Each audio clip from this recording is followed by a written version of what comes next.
What's up, y'all? Alex Miller from the Eagle. We're here at College Station High School, joined by College Station head football coach Stoney Pryor. Coach, what's up? It's great. It's time of year. We got the freshmen out there starting practice. The older guys come out on Monday, and the excitement's in the air. It's time to transition from all that summer work into fall ball. You know, here's the hard-hitting question I think all the listeners want to know.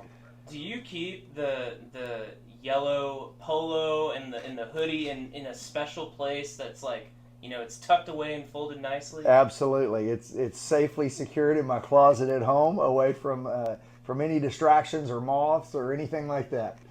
Well, in all seriousness, as you guys are getting closer to the start of the season, what's kind of maybe your hope and just expectation for this Cougar team? So obviously we have a hope and a desire and a goal of being back at AT&T Stadium, of coming out on top this year. We've been very blessed the last couple of years to have some pretty good runs. And so from a football point of view, we got a lot of talented players coming back. We've got some guys that have really worked hard. But as I was talking to the guys just a little bit ago, there's lots of schools where a lot of guys worked hard this summer and they want to win and they want to be successful. So we've got to figure out some ways to be successful in those especially difficult district games that we're going to have this year. But then kind of beyond that and bigger than that, this is just such a great step in the maturation of these young men as they go from boys when they enter our program, and pretty soon we'll have another group graduating and out into, I guess, the real world or the wilds of college and whatever life holds for them down the line. And so I think continuing to build those character foundational strengths, the things we call the Cougar Way, our character, commitment, sacrifice, and effort, but things that we're hoping pour into their lives to make them better husbands, better fathers, better neighbors, better employees, better bosses, and better people all around. Yeah. When you look at the last two seasons, you guys made it all the way to AT&T.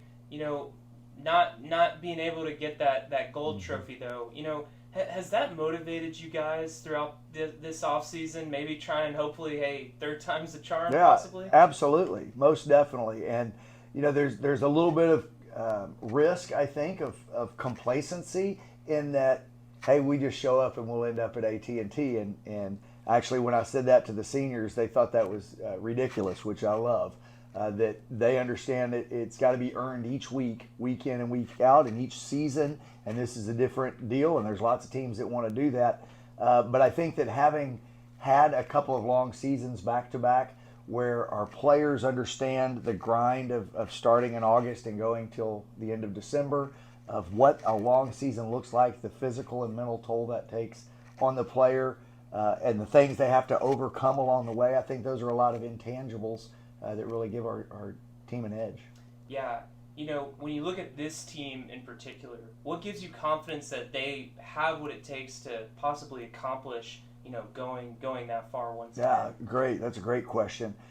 So, from a football point of view, we have a number of solid returners back from last year's squad. Of course, we lost some key players as well, and that's typical in any team, but certainly in a high school team. We're going to have some heavy hitters graduate.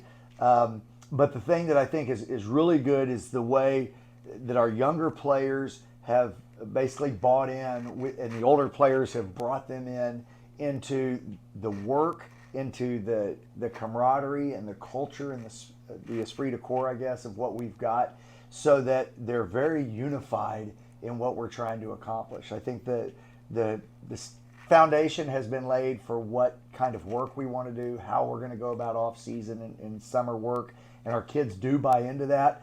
But then that extra added magic dust, I guess, of bringing everybody together so that there's a common goal, of a common objective of where we're trying to get in the season, that we can work in a unified sense to get there, and not in little pockets of potentially conflict or division, but even just driving us in different directions, that they're unified. Some of your key returners, they kind of had to find their way last year as the season went on. One guy I wanted to ask was about Arrington Maiden, y'all's quarterback. Just how have you seen him grow in his game throughout this offseason leading up to the fall? Tremendously. I mean, I think we saw him, and the public saw him more during the year, but even during that last football season, you saw a lot of growth and maturation in his play and his confidence. We saw it in his leadership as well, and that has probably accelerated in the off season, where he's very driven to do things well technically. He's very interested in understanding the schematics of what we're trying to do and then executing those things, but also in the way that he leads and the way that he works. We've seen great growth in that, and so that's a very, obviously a very encouraging thing from your quarterback position, but also for him specifically to see how he's taken the reins as he moves into his senior year. You know, Aiden Martinez-Brown kind of became y'all's bell cow last year. Just where do you see him growing in his game now that he's kind of got, you know, a full off season under the system? I mean, he came in right about this time last year, huh? He did. He came in right at the 11th hour, and as it turned out, was fantastic for us after Marquise's injury. That Aiden was able to step in, and he was pretty confused at the beginning, to be real honest, because he was new to our system. He hadn't grown up at our school, and he came at such a late time in the summer that it was fast and furious for him. I mean, he learned by drinking from a fire hose, and I think that you saw that with the progress that he made throughout the season. Early in the year, you know, it was apparent that he was athletically gifted, that he can catch, that he can run, that he has vision on the field. But this is a game that requires a lot more than simply being athletically talented. You got to understand what's going on. And so as he grew in our system, and then when we hit the off season and we were able to watch him grow physically some more, get stronger and get quicker even, but as well the football time that we've had in the off season to be able to explain what's going on. So he's got a much fuller understanding of what we're trying to do, and I suppose it's not so much seat of the pants. So I think we'll see continued growth in him in the backfield, but he's a great route runner. Originally, when he first came in, we anticipated him being a slot before Marquise got hurt, and he does a great job running routes, finding ways to get open. He's really good with his hands and after the ball is thrown as well. And so I think that we'll see him moved around quite a bit on the field. You know, on the defensive side, you know, what kind of player is Tony Hamilton for you guys? Because I think anybody who watches him, I mean, he kind of catches your eye. Definitely catches your eye. And the thing that I think is unique and fun about Tony is he has a great spirit. He loves the game. He'll knock the snot out of you. I mean, he's a lot of times we think of guys that are having fun as like they're goofing around. He's not goofing around at all, but he loves it, and he's a great kid to be around. He's fun to converse with. You know, he gets along well with the whole crew, whether it's the adults or the athletes. So he's got that spirit about him, but he's a great football player. He's got a great nose for the ball. You know, we used him on both sides of the ball last year, and I think we'll continue to do that because he runs well with the ball, and I don't trust a lot of people with the ball under their arm, but I definitely trust Tony, and he's a hard-hitting player. And then, of course, on the defensive side, he's a great player, but he's turning more and more into a great leader. You know, we had a number of seniors in our back end of our defensive group last year that sort of ran things, and Tony has really stepped into the role to be a leader in that capacity, which is huge because he's good and he's talented, but he's got a lot that he can share and motivate with others. You know, a guy that y'all added in your secondary by transfer was Braylon Wortham. Just how big of an addition is he to y'all's secondary? Yeah, he's a really talented player, and he's gonna do good things. You know, so we're thrilled that he's here at College Station. You know, we got some glimpses of that during 7-on-7, and of course I had seen some highlights, but I hadn't seen him play in person because we're usually busy when he was playing in person until 7-on-7, and he's a playmaker. He has really picked up things that we're doing on both sides of the ball very well. I'd expect him to get some snaps on both sides of the ball, and just coming from where he came from and what a impact player he's been and in all phases of the game. He's a great addition. You know, where do you kind of see maybe group-wise, the strength of this team being possibly? You know, just on paper, when we start out, we have a lot of offensive skill returning. You know, we had a couple guys graduate in those roles, but really we have guys with varsity experience and in many cases lots of varsity experience at each of those offensive skill positions. We have a couple of offensive linemen returning that'll be solid, and our younger offensive linemen have been really working hard to step into that role, but that's a little bit more untested. On the defensive side of things, our defensive front is very solid. We've got a great returning group there that has lots of experience, and they're very talented players. And then we lost a little bit more at the linebacker and secondary level, but we've got some returners there. So I think our two big strengths would be defensive line and offensive skill. Gotcha. You know, when you kind of look at the schedule, I mean, you guys are going all the way back up to Dallas again to start the season. You know, what do you hope to see in the non-district games, knowing that, you know, you guys are going to have a couple of challenging opponents? Sure. So my goal in everything we do, whether it's a game, whether it's a non-district game or a playoff game or the state championship game, and hopefully also transferring into the rest of the phases of their lives, I have a three-pronged attack. I want to win, I want to get better, and I want to do it with class.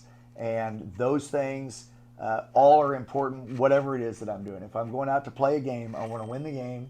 I want to get better in the process of doing it, partly because I want to be better next week, but also just that's the growth mindset that I want. And I always want to do it with class. So in those playoff games, obviously the winning is really important. We don't want to do it at the expense of anything else, but the winning does keep the season going another week in the playoffs. Not so much in the non-district. Obviously, we'd like to win all of our non-district games, but really what we need to see is great growth. You know, back in 2017 when we won state, we started out with Westlake, and it was a loss for us, and they were a really good team on a really hot Saturday afternoon. But competing against Westlake, who was outstanding and had a great season that year themselves, exposed some things we needed to work on, but it also gave us some confidence that, hey, we've got a pretty good group here. And I think that's also something that's valuable in a non-district, to realize that we're talented, we can get some stuff done, but we haven't yet arrived. We've got work to do. And hopefully that comes with a 3-0 record after the non-district. But it could be an 0-3 record, and if we see the growth that we need to propel us into the much more important district games, and then the consequential playoff games, then that's the important thing. You know, when you look at the district, I mean, last year, you know, there were a lot of new teams that y'all probably didn't know too much about. What did you learn about this district and what you might expect from it going into this year? So that's another great thing we just talked about with our seniors is when there's a natural direction that you might want to head after we go to the state championship 2 years in a row, that we're going to be district champs this year. And I hope that we're district champs this year, but we're fools if we just think that's going to happen. And so I had them think back through our district play last year, and there were some real challenging games that could have easily gone the other way, that potentially if a couple of them go the other way, we may not even be in the playoffs.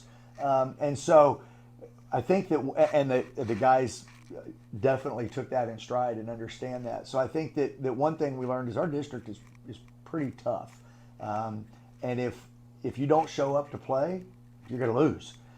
So I think that's a great mindset for any athlete, is to realize you better show up and compete, and you have a chance to sharpen your tools in the process of doing that.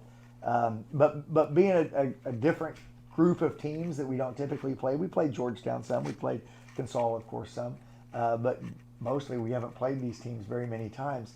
And I think that's kind of neat, because that also takes you into a playoff mentality. Like, most likely the teams you're going to play in the playoffs, you haven't played a lot because they're geographically somewhere else across the state. So preparing for those sharpens you physically and mentally. But it's going to be a tough district. Well, I'll leave you with this, Coach. You know, as you guys enter the season, you know, what are going to be some keys for you guys to match some of those goals? So I think we need to see some younger players that are filling these these roles that have opened up, I think we need to see them do well. I think the offensive line is really a crucial part of any team and frequently an overlooked part. But it doesn't matter that we have a lot of returning skill if we can't create holes and keep them off the quarterback. So I think that's a key part. I think the unity and the camaraderie through a season is always important. We know that there's going to be challenges. We know that things are going to go awry at some point. We don't know what it's going to be, but it could be an injury. It could be some conflict. I don't know what it'll be, but keeping the team unified with the same goal, the same end result, to get through those conflicts together, those challenges together, I think is a key thing. And then performing when it's time to perform. You know, that this, I told the seniors, you can't float through what's going on. You need to seize it. You need to take hold of it. You need to own it, whether it's a rep in practice or a rep in a game. Every opportunity, objectively and consciously seize it and be awesome in that moment. Well, hey, that's Stoney Pryor. He's the head coach of the College Station Cougars. Coach, thanks so much for giving us a little insight into y'all's season. Great talking to you, Alex. All right. Be sure to check theeagle.com for all of our preseason coverage on high school football here in the Brazos Valley.